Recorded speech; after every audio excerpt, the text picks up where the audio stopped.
और उसी विशिष्ट उद्देश्य के अंतर्गत में उन्होंने शैक्षिक क्षेत्र को कितने क्षेत्रों में बांटा, 3 क्षेत्रों में। और यह काम उन्होंने किया कब था, 1956 में।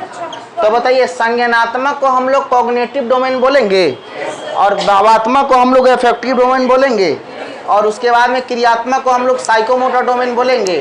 3 डोमेन था ना, जिसको हम लोग बोले थे क्या, CAP, कैप। कैप माने क्या होता है, टोपी।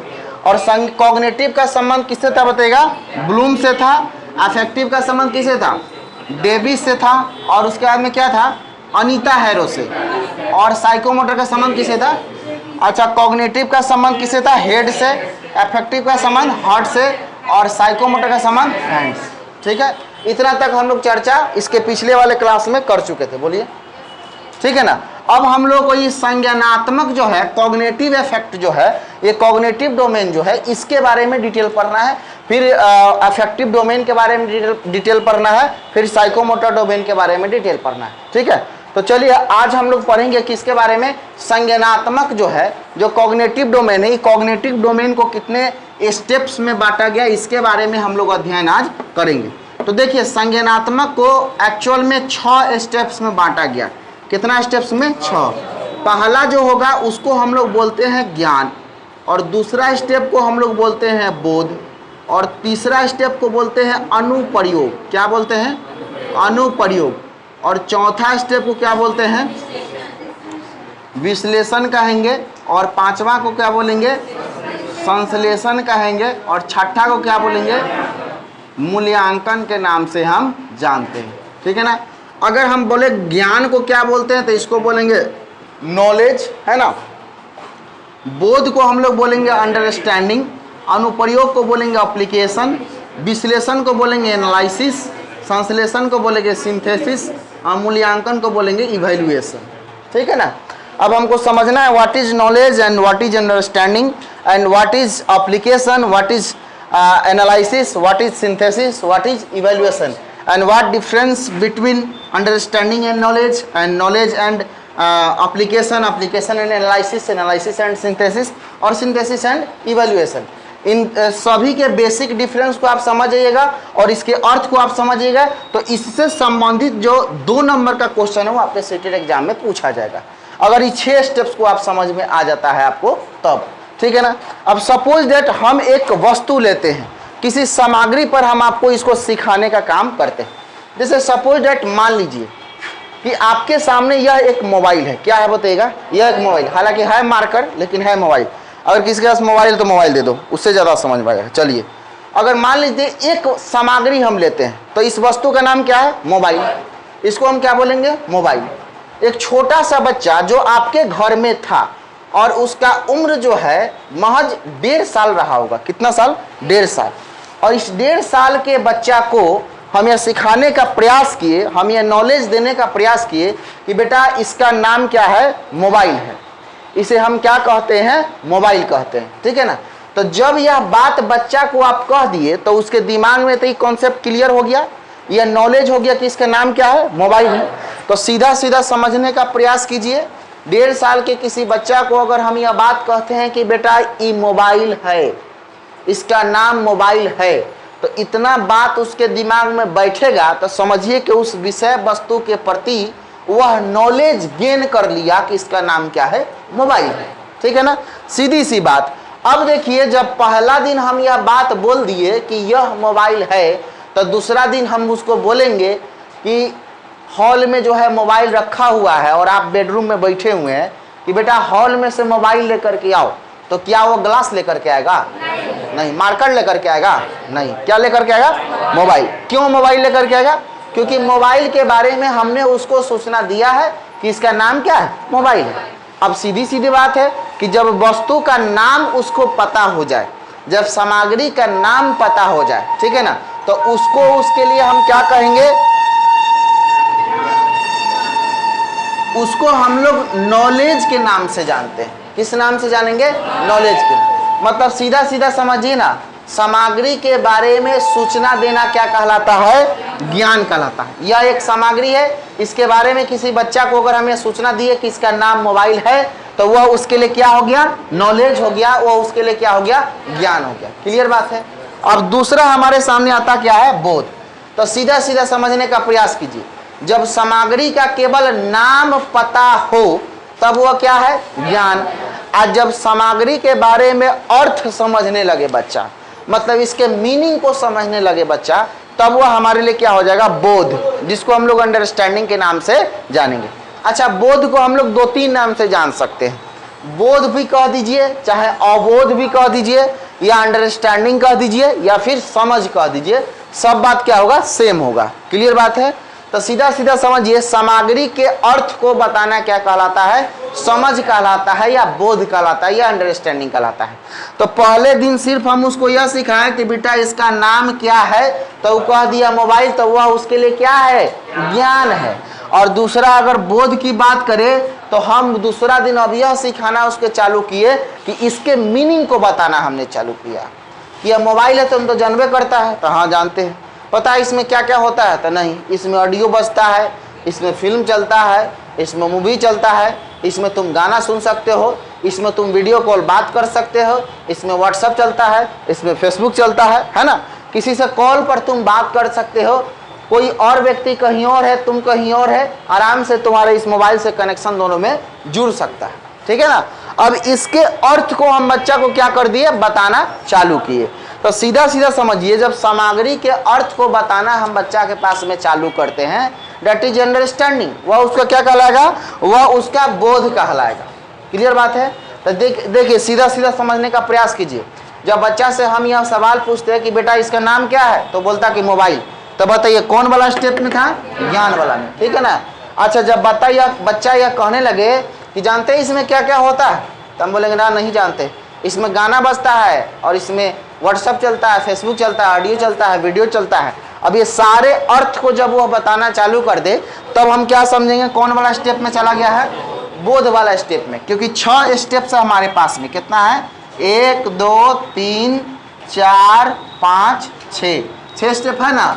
तो दूसरा वाला स्टेप का मतलब क्या हुआ, जब इसके मीनिंग को वो बताने लगे कि इसमें ये चीजें होता है, तब वह क्या कहलाएगा, उसके लिए बोध कहलाएगा। क्लियर बात है। और तीसरा हमारे सामने है अनुप्रयोग। जब बच्चा यह जान जाता है कि इसका नाम मोबाइल है, और यह भी जान जाता है कि इसमें क्या क्या होता है, तब तक तो समझिए कि दूसरा का स्टेप तक है। क्लियर बात है ना। क्या क्या होता है तब तक दूसरा का स्टेप है ना। और एक अंकल जो है उसके घर में आए एक दिन, अतिथि गेस्ट जो है, तो बच्चा का बड़ा क्यूरियोसिटी होता है, किसी नए चीज के बारे में वह जानता रहेगा, सीखता रहेगा, तो किसी से खूब कहेगा कि जानते ही क्या होता है ना। आप जानते भी, लेकिन उसको ऐसा लगता है कि नहीं जानते होंगे। तो अंकल उसके घर में आए, तो अंकल से एक सवाल बच्चा करना चालू किया कि अंकल ये क्या है, पता है आपको। तो बोले कि हाँ पता है, मोबाइल है, इसमें क्या क्या होता है आपको पता है। अंकल बोले कि ना नहीं पता है, जबकि जानते हैं। तो बच्चा से ऐसे बात करने का एक मौका लोग खोजता है ना। तो ना नहीं पता है, जानते हैं इसमें गाना बजता है, अच्छा गाना बजता है, अच्छा गाना के बजने की क्या बात है, वीडियो भी दिखा सकते हैं हम आपको इसमें, है ना, इसमें वीडियो भी चलता है। अंकल फिर बोल रहे हैं कि अच्छा इसमें वीडियो भी चलता है, अरे अंकल इसमें वीडियो कॉल बात भी होता है, आपको पता है। अंकल फिर कह रहा है कि नहीं हमको तो पता नहीं था। अब पता है आप कहीं रहिएगा ना और हम कहीं रहेंगे, आराम से हम लोग फेस टू फेस बात कर सकते हैं, वीडियो कॉल, आपका चेहरा इसमें आ सकता है। तो अंकल बोले कि अच्छा अंकल ये जानते हैं आगे से इसमें फ़ोटो खींच सकते हैं, ठीक है ना। और इसके बाद में ये अंकल आप यहाँ पर बैठे हैं ना, हम आपका फ़ोटो इसमें क्लिक कर सकते हैं। तो अंकल ये बोल रहे हैं कि अच्छा ऐसा होता है क्या, ये सब इसमें है क्या। तो बच्चा बोलता है हाँ ये सब है इसमें।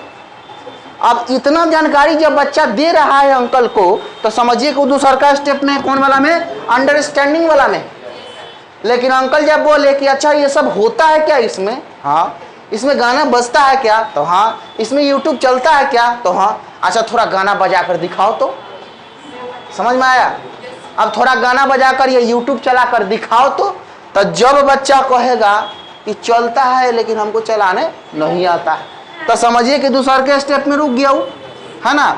लेकिन अंकल जब बोले कि अच्छा इसमें गाना बजता है क्या, तो हाँ थोड़ा बजा कर दिखाओ, तब बच्चा फट से लिया और बजा के दिखा दिया, तब वो किस स्टेप में चला गया। हाँ जब करके दिखा देगा दैट इज एप्लीकेशन, उसको हम लोग क्या बोलेंगे, अनुप्रयोग।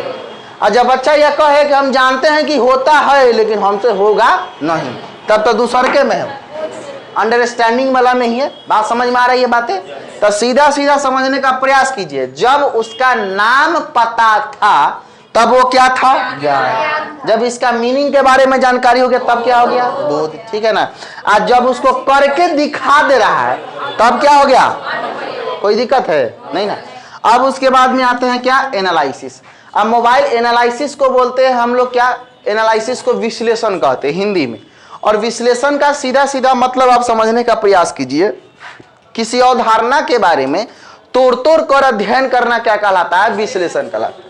That is analysis. तोड़ तोड़ कर अध्ययन करना, विस्तृत अध्ययन करना, तोड़ तोड़ कर अध्ययन करना, डिटेल अध्ययन करना, है ना, स्थूल अध्ययन करना, वो सारे के सारे क्या कहलाता है? विश्लेषण कहलाता है। किसी भी टॉपिक के बारे में अगर हम संपूर्ण एवं विस्तृत अध्ययन करने का प्रयास करते हैं तो वह हम उसे क्या कहेंगे? विश्लेषण कहेंगे। और जब उसी का हम संक्षिप्त या जोड़कर अध्ययन करते हैं तब तो उसका क्या कहलाता है? संश्लेषण कहलाता है। उसे हम सिंथेसिस के नाम से जानते हैं। ठीक है ना। अब सीधी सीधी बात समझने का प्रयास कीजिए कि एक साइकिल को तो आप लोग जरूर जानते होंगे। साइकिल देखे है ना। तो साइकिल में बहुत सारा पार्ट लगा हुआ रहता है, देखते हैं बहुत सारा पार्ट लगा हुआ रहता है। और साइकिल में बहुत सारा पार्ट लगा हुआ रहता है तो उसमें आप देखते हैं कि उसका रिम अलग होता है, चक्का अलग होता है, सीट अलग होता है, घंटी अलग होता है ना। तो साइकिल तो हर बहुत सारे पार्ट से मिलकर साइकिल का निर्माण हुआ है। तो उन सारे पार्ट के बारे में अलग अलग अध्ययन करना वह उसका क्या कहलाएगा? विश्लेषण। अब जैसे मोबाइल का ले लीजिए तो मोबाइल बहुत सारे पार्ट से मिलकर बना है कि नहीं बना है? तो इसके बारे में अलग अलग अध्ययन करना कि इसका इंटरनल कितना जीबी है, एक्सटर्नल कितना जीबी है ना। उसके बाद में इसमें रैम कितना है, रोम कितना है, और उसके बाद में फ्रंट मेगापिक्सल कितना है, बैक मेगापिक्सल कैमरा का कितना है। तो इसके बारे में जब विस्तृत अध्ययन या अलग अलग चर्चा जब हम करेंगे तब वो हमारा क्या होगा? विश्लेषण कहलाएगा। तो एक मोबाइल का भी उदाहरण आप ले सकते हो, साइकिल का भी उदाहरण ले सकते हो। अगर इतना कहने के बाद नहीं समझ में आए तो एक और बताते हैं। मिक्स वेज का नाम आप लोग सुने होंगे। अरे भोज में खाने नहीं जाते हैं आप लोग?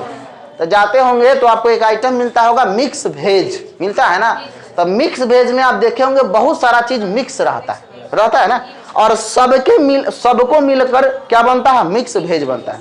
उसमें रहता है आलू, टमाटर, है ना।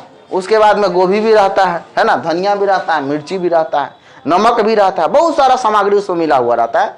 तो सीधा सीधा समझिए कि जब मिक्स वेज में बहुत सारा सामग्री मिला हुआ है तो आलू का अलग अध्ययन करना कि लाल गुलाब है कि उजला वाला है, समझने का प्रयास कीजिएगा हम क्या कहना चाहते हैं। मटर का अलग अध्ययन करना कि चाइनीज वाला है कि देहाती वाला है ना। मिर्च का अलग अध्ययन करना कि भाई तीखा वाला है कि नॉर्मल वाला है, तेजा वाला है ना। हल्दी का अलग अध्ययन करना, मतलब उसमें जितना सामग्री मिला हुआ है सबका अलग अलग अध्ययन कर रहे हैं, तब वो हमारा क्या है? विश्लेषण है ना।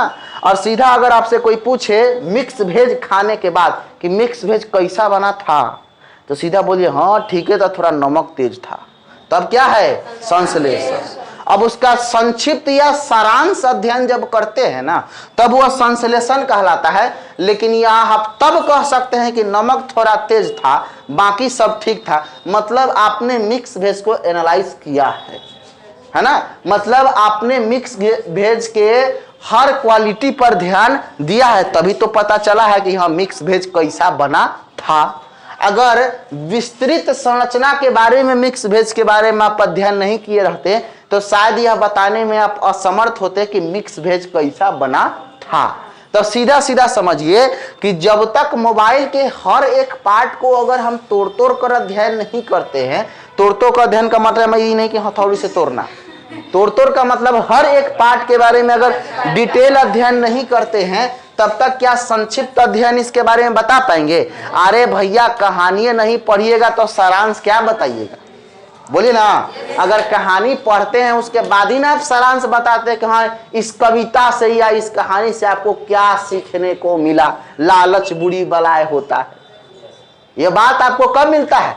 लास्ट में देखे होंगे, छोटा बच्चा रहे होंगे, कहानी जब आप लोग पढ़े होंगे तो उसमें आपने देखा होगा ऐसे शब्दों का इस्तेमाल कि देखे होंगे कि कोई कहानी दे करके और लास्ट में लिखा रहता सीख लालच बुरी बला होता है ना।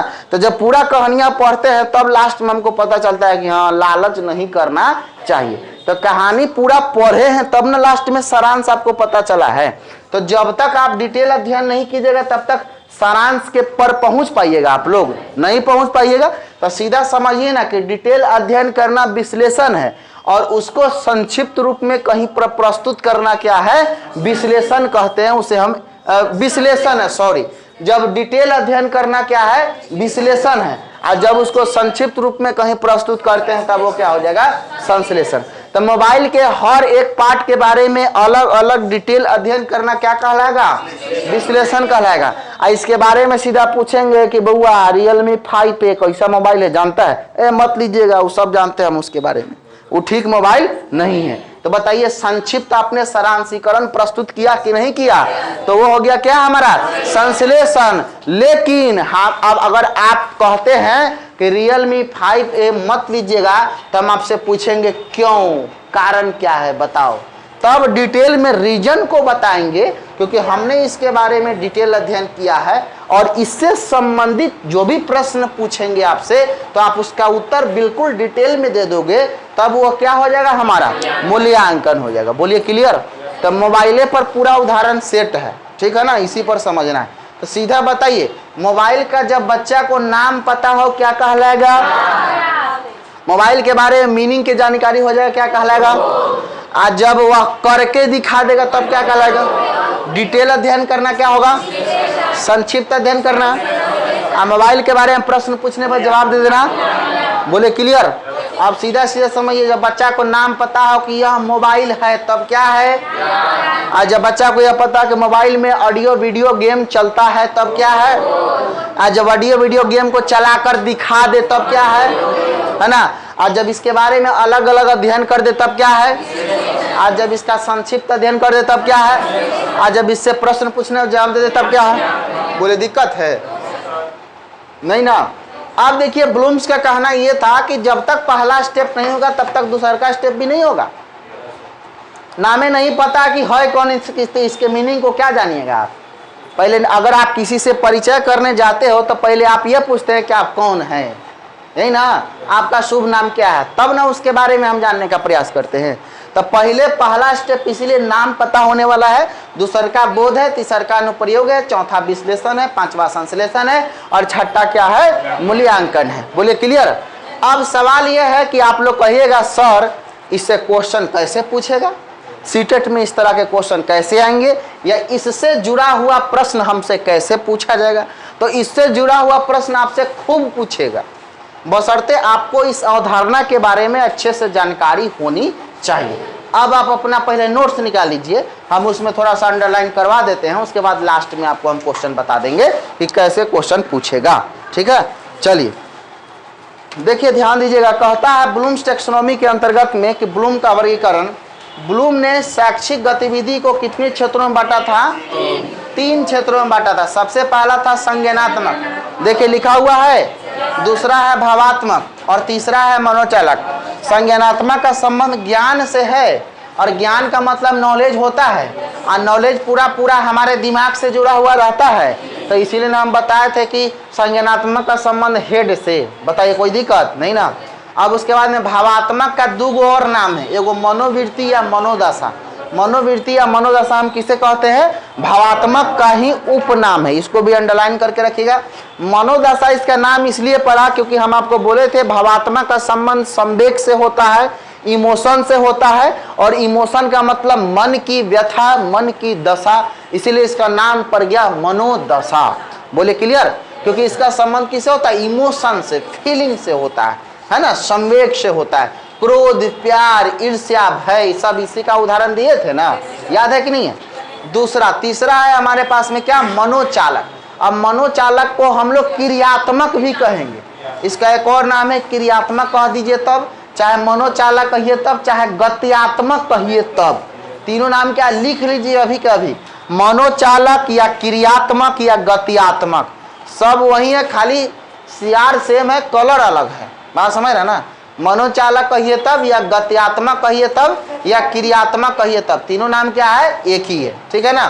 अब चलिएगा, अब देखिए ब्लूम ने संज्ञानात्मक पक्ष को 6 भागों में बांटा है। आपके सामने देखिए तो एक ट्रायंगल शेप में 6 स्टेप्स में बांटे हुए हैं। तो सबसे पहला स्टेप हमको ज्ञान दिख रहा है, देखिए तो अच्छा, ज्ञान के बारे में देखिए लिखा हुआ सामग्री के बारे में सूचना देना, मतलब मोबाइल के बारे में केवल सूचना देना कि यह मोबाइल है, तब वह क्या है बताइएगा, ज्ञान है। सही है, चलिए अंडरलाइन कीजिए।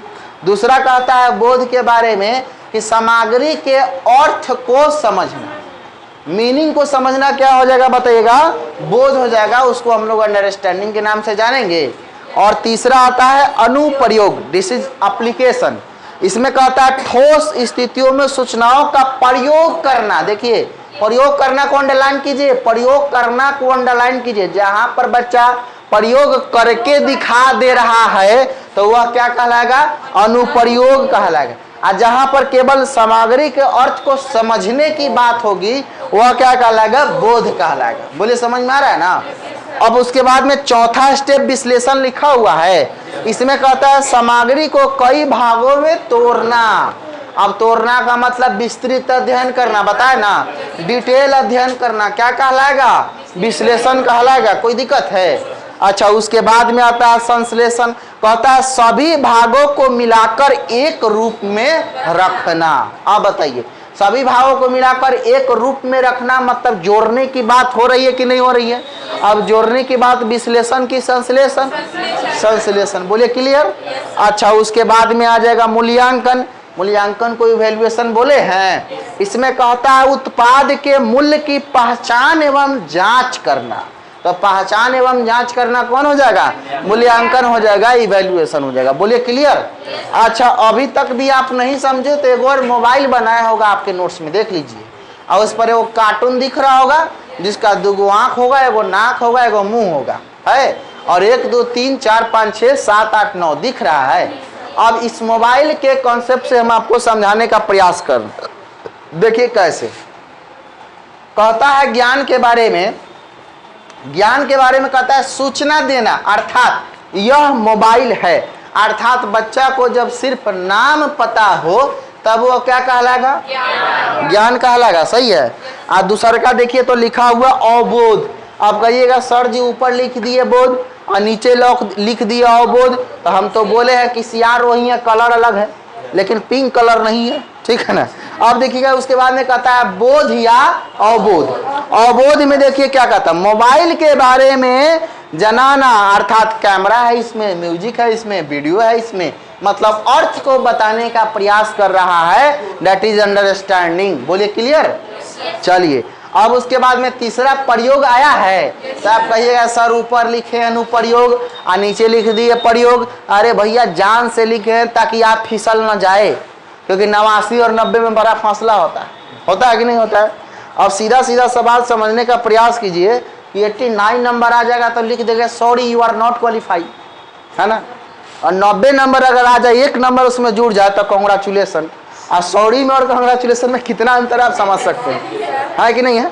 तो सॉरी को कॉन्ग्रेचुलेसन में बदलने के लिए हमको नोक्ता के हेर फेर से खुदा से जुदा नहीं होना है। इसीलिए प्रयोग हो तब और चाहे अनुप्रयोग हो तब, बात दोनों क्या है, सेम है। कभी कभी क्या होता है कि शब्दों की अवधारणा में बच्चा को दिक्कत हो जाता है। हम यह शब्द सिखा दिए, आप ऑप्शन में आ गया प्रयोग, तो बच्चा कहेगा अरे सर जी तो अनुप्रयोग बताए थी, तो प्रयोग है ही न होता आगे बढ़, तो इससे हो जाता है कभी कभी दिक्कत। इसीलिए क्या होता है ना कि सीटेट के एग्जाम में ना शब्दों की अवधारणा का समझ होना बहुत ज़्यादा जरूरी है कि आखिर इसका अर्थ क्या है, ये बहुत ज़्यादा इंपॉर्टेंट होता है।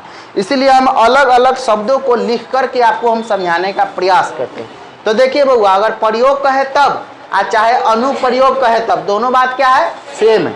तो देख लीजिए प्रयोग में कहता है कैमरा है, म्यूजिक है, वीडियो है आदि का उपयोग करके दिखाना, क्या हो जाएगा, प्रयोग करके दिखा दे रहा है ना, तब वो क्या हो जाएगा, अनुप्रयोग हो जाएगा। अब उसके बाद में देखिए क्या कहता है विश्लेषण में, कहता है अर्थात मोबाइल के पॉजिटिव और निगेटिव बातों को बताना। जैसे इसका कैमरा अच्छा नहीं है, इसका वीडियो अच्छा है, मतलब उसके बारे में डिटेल अध्ययन कर रहा है ना, और डिटेल अध्ययन कर रहा है तो क्या हो जाएगा, विश्लेषण। अब उसके बाद में आता है संश्लेषण। और संश्लेषण में लिखा हुआ अर्थात मोबाइल का सभी भाग देखने के बाद यह कहना कि मोबाइल अच्छा है या खराब है, मतलब मिक्स वेज खाने के बाद यह कहना कि मिक्स वेज कैसा बना था, अच्छा था कि खराब। सही है ना। तो वो क्या हो जाएगा, संश्लेषण। और लास्ट में मूल्यांकन में देखिए लिखा हुआ है, मोबाइल के बारे में प्रश्न पूछने पर जवाब दे देना क्या हो जाएगा, मूल्यांकन हो जाएगा। उसी को इवैल्यूएशन के नाम से हम जानेंगे। बोलिए क्लियर। अब एक पॉइंट पर और ध्यान दीजिएगा बउआ, देखिए आपके संश्लेषण में वो पॉइंट जुड़ा होगा सृजनात्मक, लिखा हुआ है ना। चलो एक बात ध्यान दीजिएगा, ये जो ब्लूम्स महोदय का जो संरचना था, जो उन्होंने संज्ञानात्मक क्षेत्र को 6 स्टेप्स में बांटा, स्टेप 1 2 3 4 5 6। अब जो नयका सब वैज्ञानिक आया था, इसमें थोड़ा सा वो फेर बदल कर दिया। क्या क्या फेर बदल किया, समझने का प्रयास कीजिएगा। इस संश्लेषण का नाम क्या रख दिया, सृजनात्मक। इसका नाम रख दिया सृजनात्मक। और सृजनात्मक को ले गया किस स्टेप में, छठा वाला स्टेप में। और छठा वाला स्टेप जो मूल्यांकन था, उसको लाकर रख दिया किस स्टेप में, 5वां वाला स्टेप। ये कब हुआ, जब नया वैज्ञानिक आता है तो कुछ कुछ थ्योरी और सिद्धांत और नियम में चेंजिंग लाता है ना। तो चेंजिंग बस नया वाला में इतना ही आया है कि संश्लेषण का नाम क्या रख दिया गया, सृजनात्मक। और सृजनात्मक 5वां स्टेप में जो था उसको रख दिया छठा में, और छठा में जो मूल्यांकन था उसको रख दिया गया 5वां। बोले क्लियर, समस्या का समाधान हो गया। अब ये था हमारा संज्ञानात्मक का 6 स्टेप्स, जिसको हमने बताया और समझाया। बोले क्लियर। और यही चीजें हम आपके नोट्स में भी क्या किए हैं, लिखे हुए हैं, समझाए हुए हैं कि क्या है ज्ञान, क्या है बोध, क्या अनुप्रयोग, क्या विश्लेषण, क्या संश्लेषण और क्या मूल्यांकन। बोले क्लियर।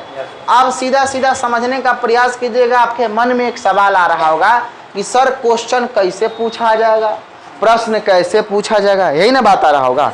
तो चलिए हम आपसे प्रश्न करते हैं, आप जवाब देने के लिए तैयार है, और होगा इसी 6 स्टेप से संबंधित। ठीक है, हम आपसे प्रश्न पूछते हैं, आप कहिएगा कि ब्लूम्स महोदय के वो कोना स्टेप से जुड़ा हुआ प्रश्न है। चलिए, 5वीं क्लास में एक शिक्षक पौधा नामक टॉपिक को पढ़ा रहा था। ठीक है, पौधा नामक टॉपिक को पढ़ाने के क्रम में, पौधा नामक टॉपिक को पढ़ाने के क्रम में बच्चा को पौधा के विभिन्न पार्ट के बारे में बताना चालू किया। जैसे इसका जड़ का काम क्या होता है, तना का काम क्या होता है, पौधे का काम क्या होता है, प्रकाश संश्लेषण की क्रिया पौधे किसके द्वारा करते हैं। अलग अलग पार्ट के बारे में एक शिक्षक कक्षा 5वीं के बच्चों को पौधा के हर एक पार्ट के बारे में अध्ययन करा रहा है। तो बताइए ब्लूम्स महोदय के संज्ञानात्मक स्टेप्स के कौन से स्टेप्स के अंतर्गत में आएगा, पकड़ में आ गया कि नहीं आ गया, बताइए। सीधा हो गया भाई, अलग अलग पार्ट के बारे में अध्ययन कर रहा है तो क्या हो जाएगा बताइएगा, वो हमारा सीधा सीधा कह देंगे भाई, वो विश्लेषण हो जाएगा। सही है। अगर दूसरा प्रश्न सुन लीजिए एक और, अगर कहेगा कि कक्षा 2 में एक शिक्षक पौधा नामक टॉपिक को पढ़ा रहा था, और पौधा नामक टॉपिक पढ़ाने के बाद केवल यह बच्चों को सूचना दिया कि जिस आकृति को तुम बोर्ड पर श्यामपट्ट पर देख रहे हो, इसका नाम पौधा है, इसे हम प्लांट के नाम से जानते हैं। इतना जानकारी देने पर बताइए ब्लूम्स महोदय के अनुसार वह संज्ञानात्मक के कौन से स्टेप में है, ज्ञान बना। अब बताइए, नहीं समझ में आएगा आपको, बोलिए ना। अगर 5वीं क्लास में पौधा नामक टॉपिक पढ़ाने के दौरान बच्चा से सिर्फ यह टीचर सवाल करता है कि बताइए प्रकाश संश्लेषण की क्रिया द्वारा या पौधे भोजन कैसे बनाते हैं, इस प्रोसेस को संक्षिप्त में बताएं, अगर बच्चा बता देता है तब क्या हो जाएगा, संश्लेषण हो जाएगा। बोले ना, क्लियर, समझ में आ रहा है ना। तो सीधा सीधा बस ऐसे ही आपसे सवाल पूछेगा, ऐसे सवाल पूछेगा तक आपसे नहीं बनेगा, आराम से बना दीजिएगा। क्योंकि आपको पता हो गया कि व्हाट इज नॉलेज, आपको पता हो गया व्हाट इज अंडरस्टैंडिंग, आपको पता हो गया what is application, what is analysis, what is synthesis and what is evaluation. और जब यह बात पता हो गया तो आराम से आपसे बन जाएगा इस तरह के क्वेश्चन। बोले क्लियर। चलिए अब आगे बढ़ते हैं हम लोग कौन सा स्टेप पे, भावात्मक वाला। पहला वाला क्लियर हो गया ना, तो संज्ञानात्मक वाला हमारा क्लियर हो गया। अब दूसरा वाला पे हम लोग आते हैं जिसका नाम क्या है, भावात्मक। अब दूसरा ये भावात्मक, ठीक है। भावात्मक वाले पर यह कहता है, भावात्मक में पहला स्टेप समझने का प्रयास कीजिए। भावात्मक में पहला स्टेप्स का नाम है क्या, आहरण। क्या नाम है, आहरण। और दूसरा स्टेप्स का नाम क्या है, अनुक्रिया। क्या नाम है, अनुक्रिया। और तीसरा स्टेप का क्या नाम है? अनुमूल्य। क्या नाम है? अनुमूल्य। और चौथा स्टेप का क्या नाम है? व्यवस्थापन। क्या बोलेंगे? व्यवस्थापन। और उसके बाद में चारित्रीकरण। इसका क्या नाम है? चारित्रीकरण। अब समझने का प्रयास कीजिएगा। अब देखिए सीटेट में जब आपसे सवाल पूछा जाएगा ना, तो इससे संबंधित बहुत कम सवाल होगा। मेन सवाल आपका कौन सा स्टेप से होगा? संज्ञानात्मक वाला से, है ना। लेकिन फिर भी अगर आप ब्लूम्स टैक्सोनॉमी को पढ़ रहे हो तो हम आपके इन सभी मुद्दा पर चर्चा हम कर ही देते हैं कि आखिर कौन क्या होता है। तो देखिए भावात्मक को हम लोग इफेक्टिव डोमेन के नाम से जानते हैं, तो बात आपको पता है। और इफेक्टिव डोमेन का मतलब हम आपको बताया कि यह हमारे भाव या इमोशन से जुड़ा हुआ रहेगा। भाव या किससे जुड़ा रहेगा? संवेग। संवेग को हम लोग क्या कहते हैं? इमोशन। संवेग को क्या कहते हैं बाबू? इमोशन। और इमोशन का मतलब होता है प्यार, दुख, घृणा, ईर्ष्या। ये सब के सब क्या है? इमोशन। ये सब के सब क्या है? संवेग। क्लियर बात है। अब इसमें का जो भी स्टेप आप देख रहे हो, आहरण हो, अनुक्रिया हो, अनुमूल्य हो, व्यवस्थापन हो, चारित्रीकरण हो, ये सारे के सारे स्टेप्स हमारे इमोशन और भाव से ही जुड़ा हुआ है। अब इसमें हम आपको फिर से उदाहरण का प्रस्तुतिकरण कराएंगे और यह समझाने का प्रयास करेंगे कि आहरण क्या है। तो सीधा सीधा एकदम देहाती में समझाते हैं। देखिए अगर आप एक यहाँ पर मान लीजिए कि आप बैठे हुए हैं, तो आपसे हमने एक प्रश्न किया और प्रश्न ये कि क्या आप अपने देश से प्यार करते हैं? क्या देश प्रेम आपके लिए सर्वोपरि है? सर्वोपरि का मतलब होता है सबसे ऊपर। तो क्या देश प्रेम आपके लिए सर्वोपरि है? क्या तुम अपने देश से प्यार करते हो? तो अगर आपका जवाब आता है यस सर करते हैं, है ना। अगर ऐसा आप कहते हैं, अगर कोई ये भी कह सकता है नो सर हम नहीं करते, है ना। तो नो कह रहा है मतलब वो देशद्रोही है। जिस देश में रहता है उस देश से प्यार नहीं करता मतलब वो क्या? देशद्रोही है। आप इस देश में रह रहे हैं तो इस देश से प्यार करना ही होगा आपको, कैसे नहीं कीजिएगा। अगर नहीं करते हैं मतलब आप क्या है? देशद्रोही। तो सीधा समझिए कोई बच्चा अगर दो शब्दों में जवाब देगा, या तो बोलेगा यस या तो बोलेगा नो। तो अगर किसी से हम सवाल किए क्या तुम्हारे लिए देश प्रेम सर्वोपरि है, तो बोलता है यस सर। अगर यह बात वह कहता है तो समझिए कि वह उसका कौन सा स्टेप है? आहरण वाला स्टेप है। मतलब चीजों को एक्सेप्ट करना ही क्या कहलाता है? आहरण कहलाता है ना। चीजों को एक्सेप्ट करना क्या कहलाता है? आहरण। देश प्रेम सर्वोपरि है, बच्चा कहता है यस सर, क्या है? आहरण है। क्लियर बात है। तो अगर किसी बच्चा से हम ये सवाल किए कि देश प्रेम सर्वोपरि है, तो बच्चा कहता है यस सर, है ना। क्या तुम्हारे लिए तुम अपने देश से प्यार करते हो? तो बोलेगा यस सर। क्या तुम्हारे लिए देश प्रेम सबसे ऊपर है? तो वो बोलेगा यस सर, है ना। अब सीधा सीधा हम यह बात उससे कहवाते जा रहे हैं, कह रहा है यस सर आपको कोई शौक है क्या? यस सर हम ऐसे कर सकते हैं। तो अगर देश प्रेम सर्वोपरि है, देश से तुम बहुत ज्यादा प्यार करते हो, तो आर्मी बन के दिखाओ।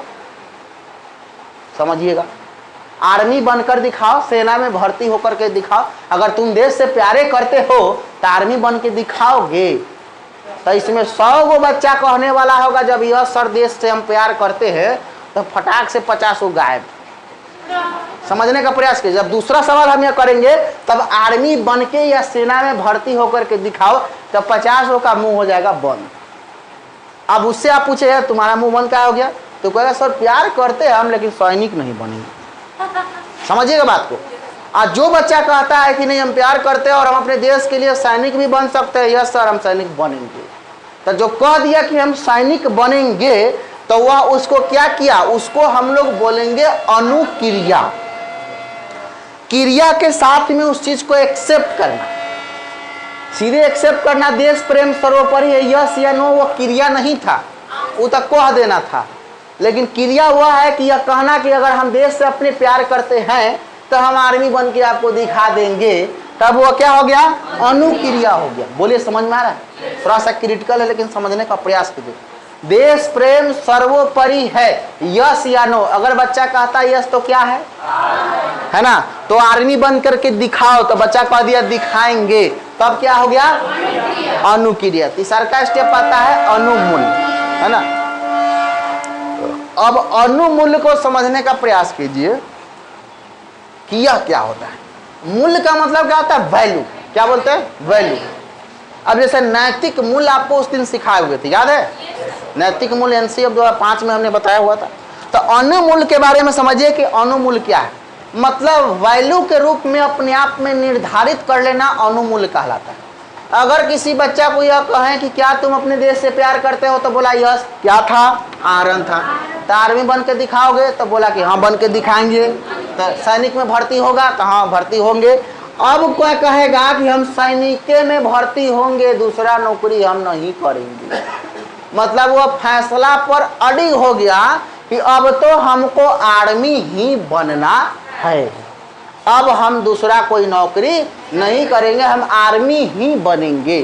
तो मूल्य के रूप में उसको क्या कर लिया? वैल्यू के रूप में उसको क्या कर लिया? निर्धारित कर लिया। तब वह उसका क्या कहलाएगा?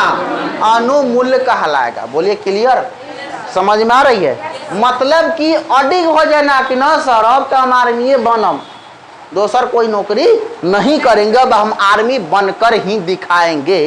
तब वो उसका क्या हो गया? अनुमूल्य हो गया। अब बच्चा सिर्फ यह कह दे कि सब आर्मी बन के दिखाएंगे तो खाली कहने से हो जाएगा? उसके लिए अपने आप को व्यवस्थित न करना होगा। उसके लिए 4 बजे भोर में जग करके फील्ड में चक्कर मारना होगा। उसके लिए घोड़ा का दाना चाना खाना होगा, समझ रहे ना? गुड़ खाना होगा और ताकत बनाना होगा, एक्सरसाइज करना होगा, योगा करना होगा और 4 बजे भोर में उठ करके फील्ड के 1600 मीटर को नापना होगा, तब ना आर्मी बनेगा भाई। अब देखिए जब अपने आप को उस ढंग से व्यवस्थित कर लेगा बच्चा कि 4 बजे भोर में जग रहा है, क्योंकि उसके दिमाग में तो ये बात हो गया कि हम आर्मी बनेंगे।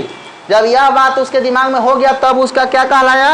अनुमूल्य। और जब अपने आप को वह व्यवस्थित कर लेगा कि अब हम आर्मी बनेंगे और आर्मी बनने के लिए वो जा करके 4 बजे भोर में उठ करके वो फील्ड का चक्कर भी लगाना चालू कर दिया, चना भी सुबह सुबह खाना चालू कर दिया, योगा करना एक्सरसाइज करना भी चालू कर दिया, तो अब वह उसके लिए क्या हो गया? व्यवस्थापन वाला प्रोसेस में वो आ गया। कौन सा वाला प्रोसेस में आ गया? व्यवस्थापन वाला प्रोसेस में आ गया। बोलिए क्लियर? अच्छा, उसके बाद समझिएगा चारित्रीकरण। बुआ हो अगर 1 2 3 4 गो स्टेप से बच्चा गुजर जाए, जो बच्चा केवल पहले यह कहता था कि सर कि हम देश से प्यार करते हैं, वह बच्चा आज की डेट में फील्ड में दौड़ना चालू कर दिया है। बताइए स्टेप बढ़ा है कि नहीं बढ़ा है उसका? पहले तक खाली कहता था कि हम अपने देश से प्यारे करते हैं, बाद में सकार लिया कि हम सैनिक बनेंगे, उसके बाद सकार लिया कि ना अब सैनिक हम बनकर रहेंगे, और उसके बाद में वो बनने के लिए क्या कर लिया? फील्ड में चक्कर लगाना भी वह चालू कर लिया। जब यह 4 स्टेप से बच्चा गुजर जाएगा तो 5वां स्टेप जो हमारे सामने चारित्रीकरण आ रहा है, जिसको हम लोग कैरेक्टरिस्ट बोलेंगे, तब उसके कैरेक्टर में वह चीजें आ जाएगा। इसीलिए आर्मी अगर बच्चा नहीं भी बना है तो उसको देखिएगा, अगर आर्मी वह नहीं भी बना है और उसको आप देखिएगा कि बच्चा जब फील्ड का दौरा लगाता होगा, बच्चा जब जा करके सुबह सुबह एक्सरसाइज और बीम खींचता होगा, तो उसके कैरेक्टर में यह चीजें आ जाता है। बाल का कटिंग आर्मी जैसा, अभी बना नहीं है, अभी बना नहीं है, तैयारी कर रहा है वो। बाल का कटिंग कैसा बनाएगा? आर्मी जैसा। बोलेगा कैसा? आर्मी जैसा। चलेगा कैसा? आर्मी जैसा। कहीं भी चलेगा सीना तान के, समझ रहे ना? अब उसका व्यवहार जो है ना, उसका बिहेवियर, उसका बुद्धि, उसका इंटेलिजेंस, उसका चरित्र, उसका कैरेक्टर, वो सारे के सारे किस तरह से हो जाएगा? आर्मी के बिहेव जैसा हो जाएगा। अच्छा, अभी आर्मी बना नहीं है लेकिन फिर भी उसके कैरेक्टर में वो चीजें आने लगता है। ताला बंद रहेगा तो कहिएगा बउआ चाबी लेकर के आओ, छूट गया छतौनी, तो कहेगा सर कौन जाएगा उतना दूर चाबी लेना, हटिए ना, गेट वेट तोड़ देते, समझ ना? बल का इस्तेमाल ज्यादा करेगा, बुद्धि का इस्तेमाल कम करेगा। अब सीधा सीधा समझने का प्रयास कीजिए, क्योंकि आर्मी बनने वाला बच्चा आर्मी दिल से बनता है, दिमाग से नहीं। ये बात जान लीजिए, वो दिल से बनता है। अगर वो दिमाग लगाता तो आतंकवादी जब उसके ऊपर गोली फायरिंग करता है तो वह छुप जाता। दिमाग लगाता तो छुप नहीं जाता, कह रहे छुप जाते हैं, है ना? लेकिन वो दिल लगाता है इस बंदूक की गोली से, इसीलिए वो मर जाता है। ये बात जान लीजिएगा, वो दिल से काम करता है इसलिए वो मर जाता है। इसीलिए वो सोचता है कि भैया मर जाएंगे तो मर जाएंगे लेकिन देश के लिए कुर्बान हो जाएंगे, छोड़ेंगे नहीं। क्योंकि क्या है ना कि देश का प्रेम और श्रद्धा और आस्था उसके दिल में बस रहा। तो इसलिए यह पूरा पूरा जो है ना, जो आप कह सकते हैं ये पूरा प्रकरण जो है ये हमारे भावात्मक वाले स्टेप से जुड़ा हुआ है। और आर्मी का उदाहरण हमने इसलिए आपको दिया क्योंकि आर्मी कोई व्यक्ति दिमाग से नहीं दिल से बनता है।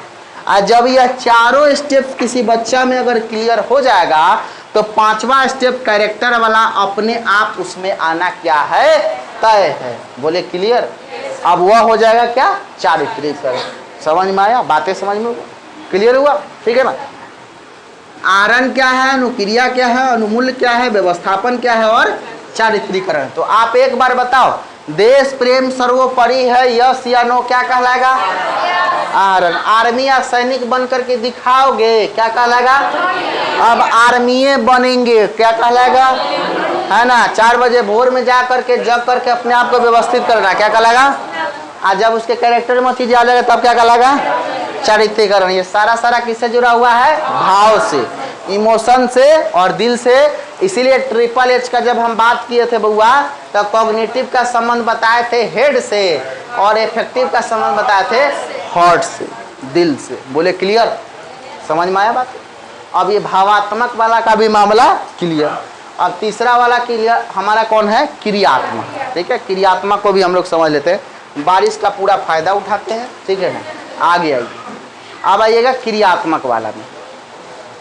अब तीसरा वाला डोमेन हमारे पास में कौन है, क्रियात्मक डोमेन है। क्रियात्मक डोमेन के बारे में समझने का प्रयास करते हैं कि आखिर ये क्रियात्मक डोमेन होता क्या है।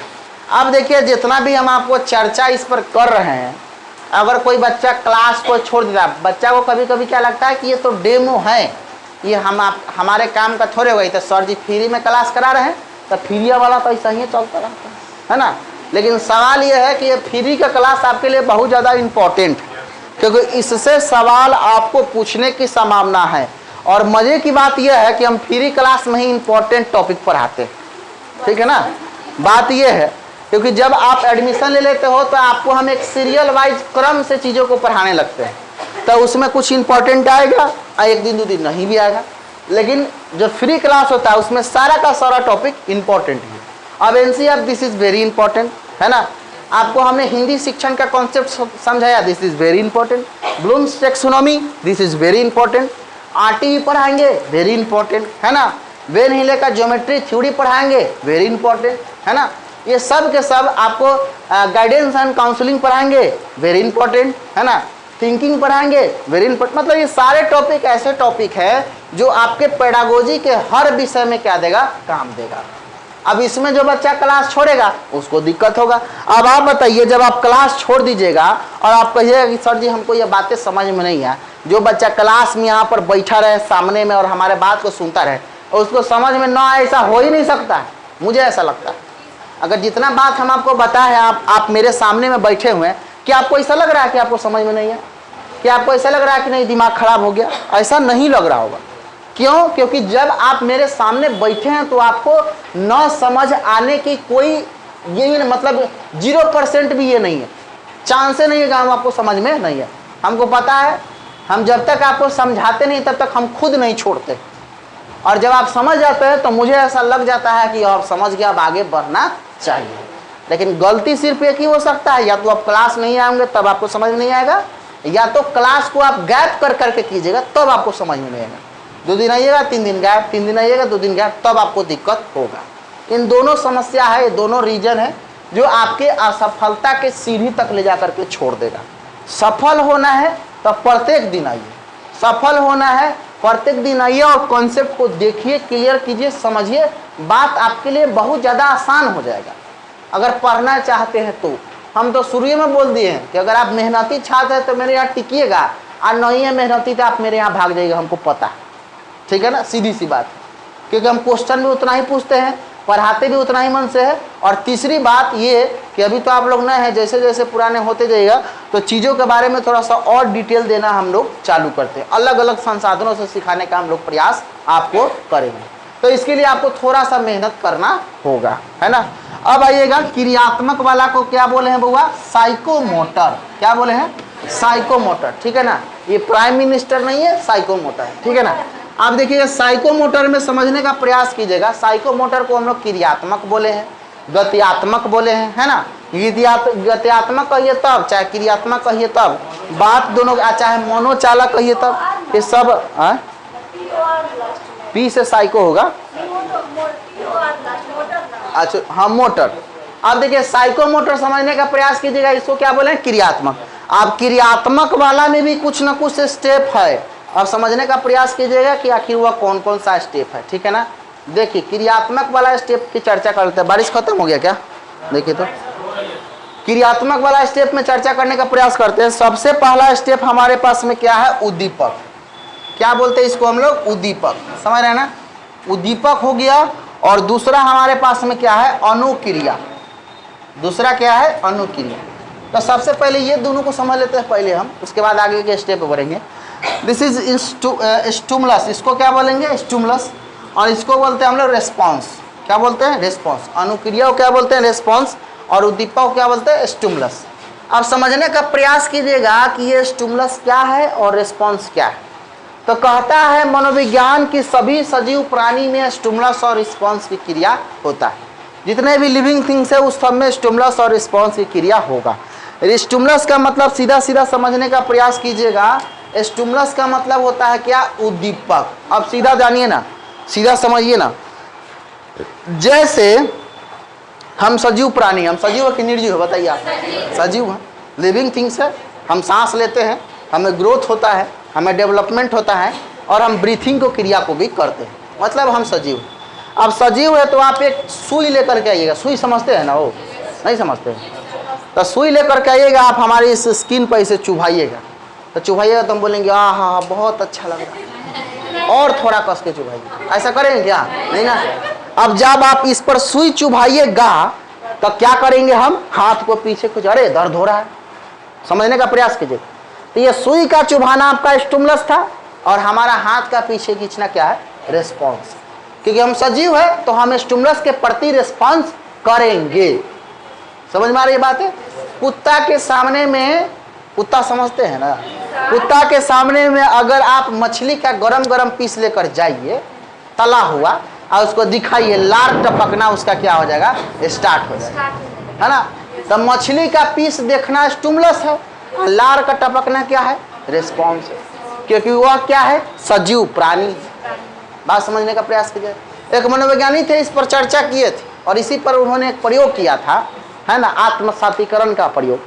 कैसे किया था उन्होंने? समझने का प्रयास कीजिएगा कि कुत्ता के सामने में एक दिन मछली लेकर के गए, उसको दिखाएं, और दिखाने के बाद में कुत्ता जब मछलिया के पीस को देख रहा तो लार टपकना चालू हो गया, और उसके मुंह में एक ऐसा यंत्र लगा दिए कि कितना ml लार टपक रहा है उसको पहले जांच करेंगे कितना ml टपका। तो पहले दिन वो देखे कि ओहो तो 5 ml टपक गया है।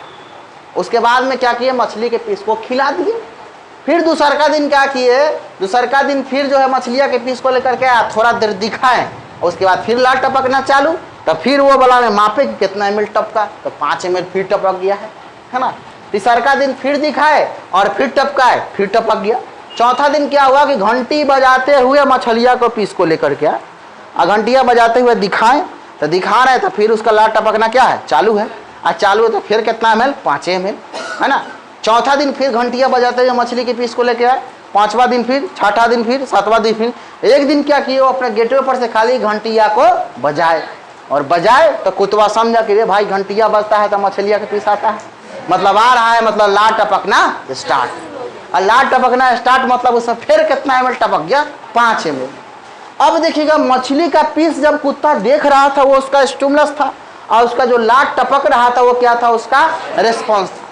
मछली का पीस उद्दीपक कहलाएगा, लेकिन लार का टपकना अनुक्रिया कहलाएगा, दैट इज रिस्पॉन्स। समझने का प्रयास कीजिएगा। जितना लिविंग थिंग्स है वो सब में होगा, सब में होगा, ऐसा हो ही नहीं सकता किसी में ना हो। अब जैसे देख लीजिए कि मान लीजिए ठंडी का समय है, जनवरी का महीना है, और आपके इस हाथ पर जो है एक बर्फ का सिल्ली ला करके रख दे, तब बोलेगा वाह वाह कितना गर्मी दे रहा है, बहुत बढ़िया, 1-2 और ला कर रखिए, ऐसा कहिए क्या? या बर्फ के सिल्ली अगर आपके हाथ पर रखा जाए ठंडी के महीनों में, तो आप हाथ को खींचने का प्रयास कीजिएगा, बोलेगा ओहो बहुत ज़्यादा ठंड है। तो आपका खींचना क्या है? रिस्पॉन्स है। अब बर्फ पर रखना क्या है? उद्दीपक। समझ रहे ना। आम का महीना अभी अभी गया, आपको पता होगा, आम का महीना, मान लीजिए कि आम जब कच्चा रहता है हरा वाला, अरे इतना बड़ा से इतना बड़ा, इतना बड़ा, इतना बड़ा, जब इतना बड़ा हो जाएगा तो एकदम हरा वाला आम। और हरा वाला आम का मतलब समझ सकते हैं खूब खट्टा होता है। आम के महीना में आप जाकर देखे हो, अब हरा वाला आम है एकदम खट्टा, एकदम खट्टा। और उसको जो है पेड़ पर से तोड़ कर लाया गया, और तोड़ करके लाने के बाद हरा आम को एकदम खट्टा वाला जो है, समझ रहे ना, उसको जो है क्या किया गया, काटा गया। और काटने के बाद में उसको छत पर सूखने के लिए छोड़ा गया। और छत पर सूखने के लिए छोड़ा है तो उसको थोड़ा थोड़ा सा नमक हम डाले हुए, समझ रहे ना। और नमक डाले हुए तो हल्का हल्का वो आम क्या कर रहा है, पानी को छोड़ रहा है। और पानी को छोड़, ये सारा क्रिया प्रक्रिया आप देख रहे हैं। और देख रहे हैं तो आप में क्या रिस्पॉन्स हुआ होगा, समझ रहे ना। अब आपका क्या होगा, लाट टपकना हो गया होगा स्टार्ट, आपका ध्यान चला हो गया उधर, समझ रहे ना। अब समझिएगा प्रयास को कि आम को जो आप देख रहे हैं वो आपका उद्दीपक है, और जो अभी लाट टपक गया है वो आपका रिस्पॉन्स है। उसको हम लोग क्या बोलेंगे, अनुक्रिया, क्योंकि आप भी क्या है, एक सजीव प्राणी है। तो यह कहता है क्रियात्मक वाला स्टेप कि भैया जब तक बच्चा में, जब तक व्यक्ति में उद्दीपक नहीं होगा तब तक उसमें अनुक्रिया भी नहीं होगा। इसका नाम क्रियात्मक इसलिए है क्योंकि यह क्रिया करके ही तो हो रहा है, बोले ना, क्रिया करके ही ना। अब लार ऐसा थोड़ा कि बिना क्रिया का टपक जा रहा है, भाई कोई ना कोई क्रिया हो रहा है तब क्रिया के द्वारा टपक रहा है, बोले ना। तो यह आपका हो गया उद्दीपक, और दूसरा हो गया क्या हमारा, अनुक्रिया, ठीक है ना। अब जैसे पौधा के बारे में, तो पौधा भी एक सजीव प्राणी है, लिविंग थिंग्स है कि नहीं है पौधा। अब लिविंग थिंग्स है पौधा, तो पौधा में अगर छुई मुई का पौधा देखे हैं, छुई मुई का पौधा छू दीजिएगा मुरझा जाएगा, आप फिर छोड़ दीजिएगा तो अपने वास्तविक शेप में आ जाएगा, ऐसा होता है ना। अच्छा, समझने का प्रयास कीजिए।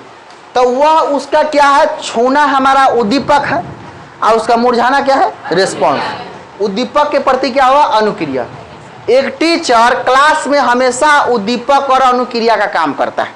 आप कहिएगा सर आप जब यहाँ पर आते हैं तो क्या आप भी उद्दीपक का यूज करते हैं, तो हम कहेंगे हाँ करते हैं।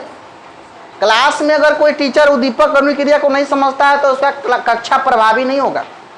एक एंकर जो न्यूज रिपोर्टिंग करता है, एंकर भी उद्दीपक और अनुक्रिया का काम करता है ना। आप क्लास में जब आते हैं तो हम आपको पढ़ाते पढ़ाते रहते हैं, और पढ़ाते पढ़ाते रहने के बाद में कुछ कुछ ऐसा वर्ड होता है जिसके बारे में हम बोलते हैं कि ध्यान दीजिए यहाँ से 2 नंबर आएगा, सारा काम छोड़ के पहले देखो 2 नंबर के नहीं, समझने का प्रयास कीजिएगा, ठीक है ना। कोई टॉपिक जब इंपॉर्टेंट होता है तो हम बोलते हैं ध्यान दीजिएगा यहाँ से 1 नंबर पक्का है। कहीं आपका ध्यान रहेगा 1 नंबर कहते हैं तो फट से बोर्ड पर आता कि किने है रे भाई, समझने का प्रयास करिए। तो हमारा यह बोलना हमारे लिए क्या है, उद्दीपक है, और आपका हमारे प्रति रिस्पॉन्स क्या कहलाता है, अनुक्रिया कहलाता है, बोलिए ना। अगर हम आते क्लास में और क्लास में आकर के सीधे खड़ा होकर के भाषण देना चालू कर देते तो क्या उद्दीपक अनुक्रिया हो पाता। हम आते यहाँ पर सीधा सीधा खड़ा हो जाते और बोलते कि चलिए ब्लूम महोदय ने अपने संज्ञानात्मक, ब्लूम महोदय ने अपने शैक्षिक क्षेत्र को 3 डोमेन में बांटा था, पहला था संज्ञानात्मक, दूसरा था भावात्मक, और तीसरा था क्रियात्मक। ऐसा लग रहा है कि आकाशवाणी का पटना केंद्र आप सुन रहे हैं, थोड़ी देर में समाचार आपको प्राप्त होगा, ऐसा होता है ना। अब क्या है कि उसके प्रति आप रेस्पॉन्स ही नहीं दे रहे हो, और आप टीचर का आएगा जब क्लास में आए तो आपके आने के बाद में, आपके बोलने के बाद में बच्चा का कान खड़ा हो जाना चाहिए, अरे सर जी आ गए, रुको देखो क्या बोल रहे हैं, समझ है ना। तो ये क्या हुआ, टीचर का बोलना उद्दीपक है और आपका उसके प्रति क्रिया करना क्या है, अनुक्रिया है, जिसको हम लोग रिस्पॉन्स के नाम से जानते हैं। इस तरह कहने के बाद आपको समझ में जरूर आ गया कि उद्दीपक कौन है, अनुक्रिया कौन है ना। अच्छा, उसके बाद में तीसरा स्टेप्स हमारे पास में आता है जिसको हम लोग बोलते हैं नियंत्रण। अब नियंत्रण को हम लोग बोलेंगे कंट्रोल। अच्छा देखिए, उद्दीपक और अनुक्रिया के बीच में नियंत्रण का होना क्या है, बहुत ज़्यादा जरूरी है।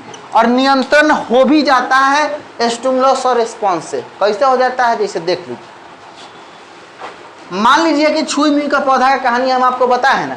तो छुई मुई के पौधा को छू दिए तो उद्दीपक था, मुरझा गया तो क्या हो गया, अनुक्रिया। अब उसका वो टाइम टेबल ना होगा कि कितना देर के बाद में छुएंगे तो फिर वो अपने वास्तविक शेप में आएगा और फिर मुरझाएगा। अभी नहीं कि 1 मिनट में 50 बार उसको छू दिए।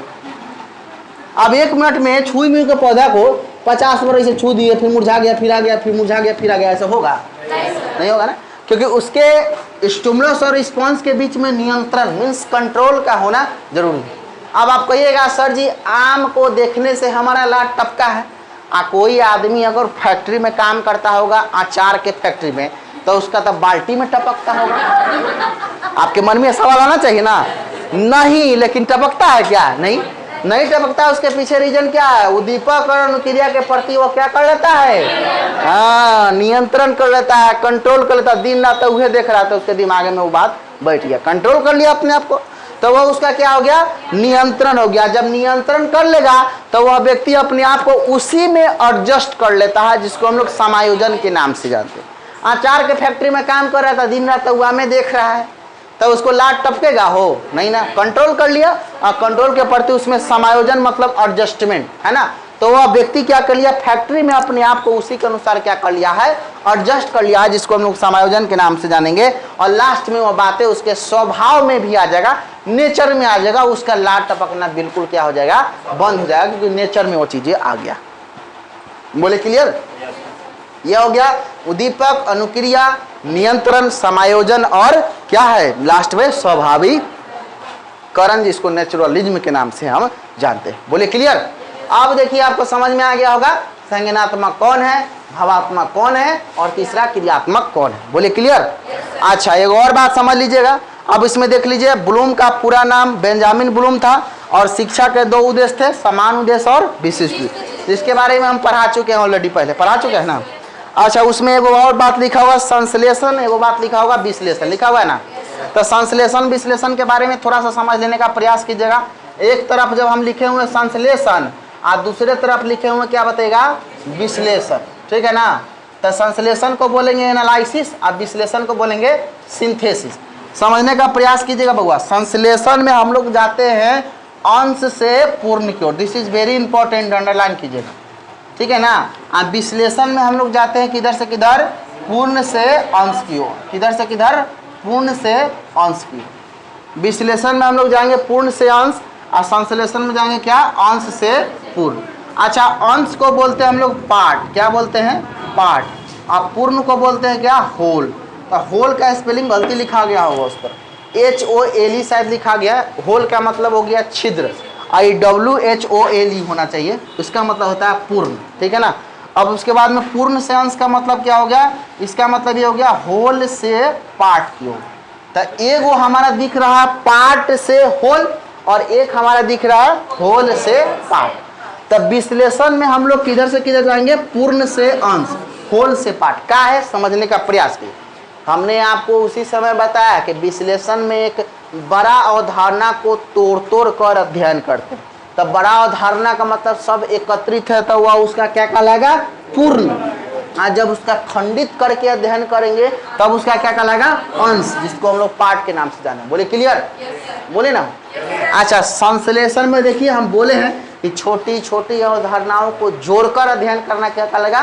संश्लेषण। तो देख लीजिए, छोटी छोटी अवधारणा मतलब अंश, अंश को जोड़कर हम छोटी छोटी अवधारणा को जोड़कर पूरा अध्ययन करेंगे तब क्या हो जाएगा? पूर्ण। अब यह हो गया हमारा कौन? अंश से पूर्ण। बोलिए क्लियर? मामला क्लियर हो गया? तो इस बात को भी थोड़ा सा ध्यान में रखिएगा। बोलिए क्लियर? चलिए, अब हमको लगता है कि आपका जो है ब्लूम्स टैक्सोनॉमी समझ में आ गया होगा और आपको यह मामला क्लियर भी हो गया होगा कि ब्लूम्स टैक्सोनॉमी आखिर है क्या। कुछ कुछ जवाब देते चलिए, उसके बाद हम आप लोग को छोड़ देंगे, ठीक है। सबसे पहले ये बता दीजिए, ब्लूम ने शैक्षिक गतिविधि को कितने क्षेत्रों में बांटा था? 3। पहला कौन था? संज्ञानात्मक। दूसरा कौन था? तीसरा कौन था? संज्ञानात्मक को इंग्लिश में क्या बोलेंगे? Cognitive domain. इसको क्या बोलेंगे? Affective domain. इसको बोलेंगे साइकोमोटर। संज्ञानात्मक का संबंध कहाँ से? हेड से। और भावात्मक का संबंध और क्रियात्मक का संबंध हैंड से। संज्ञानात्मक से जुड़े मनोवैज्ञानिक कौन? ब्लूम्स महोदय। भावात्मक से कौन? अनीता। और क्रियात्मक से कौन? ठीक है। संज्ञानात्मक कितना स्टेप्स में बांटा गया? 6। पहला कौन था? ज्ञान। दूसरा कौन था? बोध। तीसरा कौन था? चौथा कौन था? विश्लेषण। पांचवा कौन था? संश्लेषण। छठा कौन था? मूल्यांकन। तो बताइए, सीधे सामग्री के बारे में सूचना देना क्या है? ज्ञान है। और सामग्री के अर्थ को बताना क्या है? बोध है। सामग्री का प्रयोग करके दिखा देना क्या है? और सामग्री के बारे में खंडित करके अध्ययन करना क्या है? और सामग्री के बारे में जोड़कर अध्ययन करना क्या है? और सामग्री के बारे में प्रश्न पूछने में जवाब देना क्या है? मूल्यांकन। बोले क्लियर? अच्छा, उसके बाद बताइएगा भावात्मक को भी कुछ स्टेप में बांटा गया और क्रियात्मक को भी कुछ स्टेप में बताया गया। क्रियात्मक के दो चीज इंपॉर्टेंट था, उद्दीपक और क्रिया बताया ना, स्टिमुलस और रिस्पॉन्स। सभी सजीव प्राणी में स्टिमुलस रिस्पॉन्स की क्रिया होगा। टीचर क्लास में स्टिमुलस रिस्पॉन्स की क्रिया वो करता है कि नहीं करता? अच्छा, उसके बाद विश्लेषण संश्लेषण को आप समझ गए। तो विश्लेषण में हम लोग किससे किधर की तरफ जाएंगे? पूर्ण से अंश की ओर। और संश्लेषण में अंश से पूर्ण की ओर। बोले क्लियर? अच्छा, उसके बाद एनसीएफ 2005 पढ़ाए हुए याद है आप लोग को? एनसीएफ 2005 का फुल फॉर्म क्या होता है? National curriculum framework. अच्छा, उसके बाद बताए थे राष्ट्रीय शिक्षा नीति भारत में सबसे पहली बार कब आया था? 1968 में। दूसरी बार कब आया था? 1900। आचार्य राममूर्ति कमेटी का गठन कब हुआ?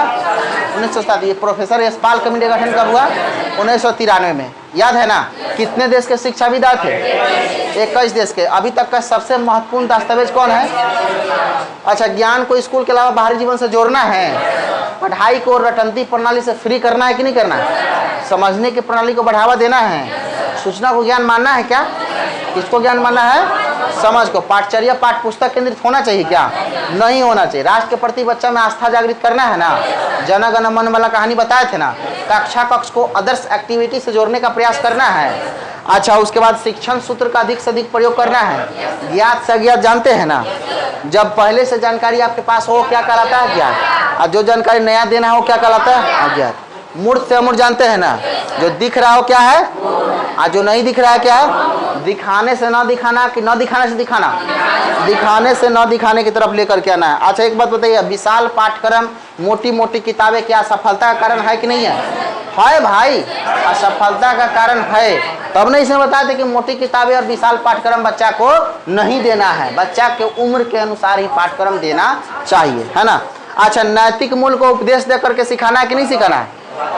उपदेश दे करके नहीं बल्कि वातावरण देकर सिखाना है। अच्छा, नैतिक मूल्य के पढ़ाने के पहले हमने 2 विकास पर चर्चा किया हुआ था। अगर किसी व्यक्ति में गुणात्मक परिवर्तन को वृद्धि कहेंगे कि विकास? गुणात्मक परिवर्तन को विकास कहेंगे और मात्रात्मक परिवर्तन को वृद्धि कहेंगे। विकास 2 प्रकार के बताते हैं, संज्ञानात्मक और नैतिक। तो सही गलत में पहचान करना क्या है? कौन विकास? संज्ञानात्मक। और सही गलत में पहचान करने के बाद सही के अनुसार काम करना कौन विकास है? नैतिक विकास। ठीक है, बात क्लियर है? अच्छा, बालक को स्कूल के अलावा बाहरी जीवन से जोड़ना है कि नहीं जोड़ना है? तनाव मुक्त वातावरण देना है कि नहीं देना है? कक्षा कक्ष में अधिक शांति का नियम ठीक है क्या? जीवंत कक्षा आपका होना चाहिए कि नहीं होना चाहिए? मातृभाषा का ज़्यादा प्रयोग करना है। बच्चा को मातृभाषा के द्वारा ज़्यादा सिखाने का प्रयास करना है। बाल केंद्रित अधिगम कराना है। बाल केंद्रित अधिगम त्रिध्रुवीय के द्विध्रुवीय? त्रिध्रुवीय। पहला ध्रुव पर कौन? शिक्षक। दूसरा ध्रुव पर कौन? और तीसरा ध्रुव पर कौन? क्लियर है? आज शिक्षक का समय समय पर प्रशिक्षण होना चाहिए, मापन होना चाहिए, मूल्यांकन होना चाहिए। ये था एनसीएफ का कुछ चर्चा। ठीक है ना? क्लियर हो गया? Bloom's taxonomy clear, NCF clear, अब भाषा और जन अधिगमता आपको क्लियर होगा। क्लियर बात है? चलिए, बहुत बहुत धन्यवाद। आपका दिन शुभ। Thank you.